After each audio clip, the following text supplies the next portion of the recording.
Saya Noraini Ahmad. Saya mempelopori gerakan sokongan dan bimbingan. Saya juga dikenali sebagai Dr. Sobi. Saya ingin berkongsi tips tentang macam mana hendak membantu anak-anak membaca. Sekitar Mac 2020, dunia digemparkan dengan COVID-19. Maka dalam pendidikan kita dapati sekolah ditutup, anak-anak tak dapat pergi sekolah. Maka ibu bapa menjadi risau tentang proses pembelajaran anak-anak masing-masing. Macam mana kalau pembelajaran anak-anak terjejas, maka ibu bapa pun mulalah search bahan pembelajaran yang sesuai di internet. Mereka mula bertanya dengan kawan-kawan demi untuk kelangsungan pembelajaran anak di rumah. Boleh dikatakan ramai orang panik. Panik ini sebenarnya kalau kita lihat daripada sudut positif, maka kita lihat bahawa krisis ini menyebabkan kita terpanggil untuk mencari alternative way untuk membantu anak-anak kita.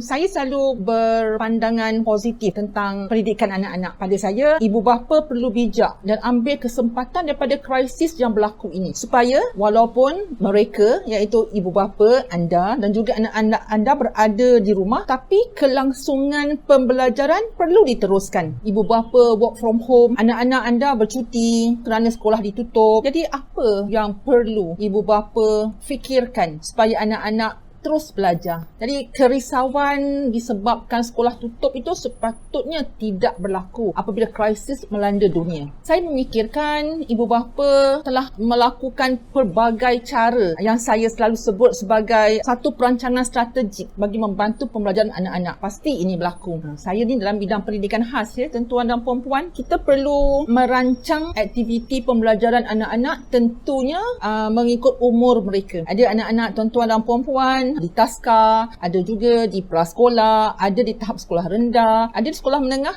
Jadi kita kena mencari bahan pembelajaran yang sesuai untuk mereka. Satu lagi, kalau kita nak merancang pembelajaran kanak-kanak, kita kena merancang berdasarkan minat mereka. Tapi apabila kita merancang pembelajaran untuk anak-anak ini, satu perkara lah yang perlu kita bear in mind, iaitu jangan pula anda menjadi lebih strict daripada guru di sekolah.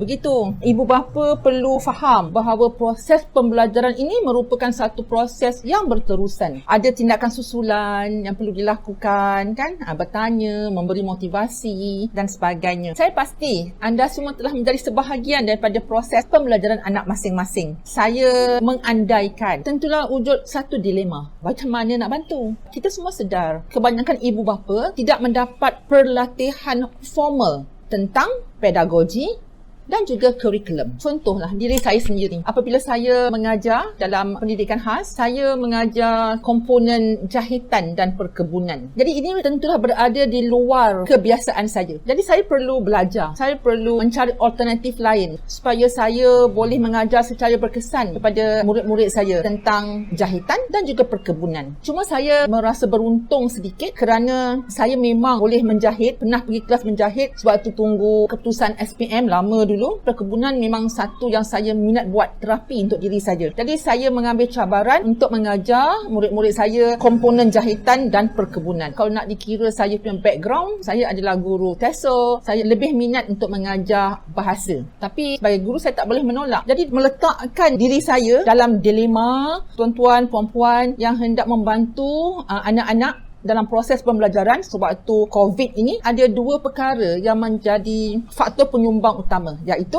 pengetahuan dan juga luangkan masa. Apabila kita katakan tentang pengetahuan, tentulah apabila kita hendak mempunyai anak kita semakin membesar, memerlukan proses pembelajaran dan sebagainya, kita selalu berdoa tak lepas daripada mulut kita kan. Kita selalu berdoa untuk anak-anak, kesejahteraan mereka menjadi orang yang beriman, yang maju dalam pelajaran dan segala yang baik. Nombor dua adalah usaha. Kita sebagai ibu bapa selalu menjalankan aktiviti bersama dengan kanak-kanak, bersama dengan anak masing-masing, dan ada usaha membeli buku, ada usaha yang mencari bahan-bahan pembelajaran di internet hendak mengajar anak-anak. Itu pasti anda semua telah lakukan dengan jayanya. Dan seterusnya, macam mana hendak meningkatkan pengetahuan, tentulah hendak menyemaikan budaya membaca dalam diri kita. Kita kena cari bahan-bahan yang sesuai, kita kena melayari internet, internet untuk kita faham bagaimana pedagogi dijalankan. Pedagogi ni adalah satu cara mengajar. Kalau kepada guru-guru, pedagogi ni adalah satu perkara yang sangat biasa. Sebab itu ada sangat kena dengan profession kami dalam dunia pendidikan. Tapi anda dah berdoa,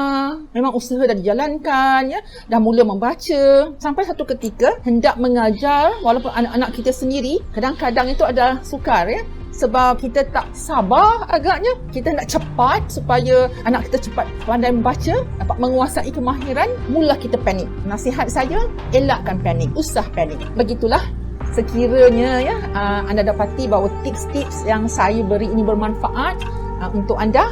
Syukur Alhamdulillah. Silalah klik butang like dan komen di bawah untuk bantu YouTube sampaikan video ini kepada lebih ramai ibu bapa di luar sana. So with that, I thank you. Bye-bye.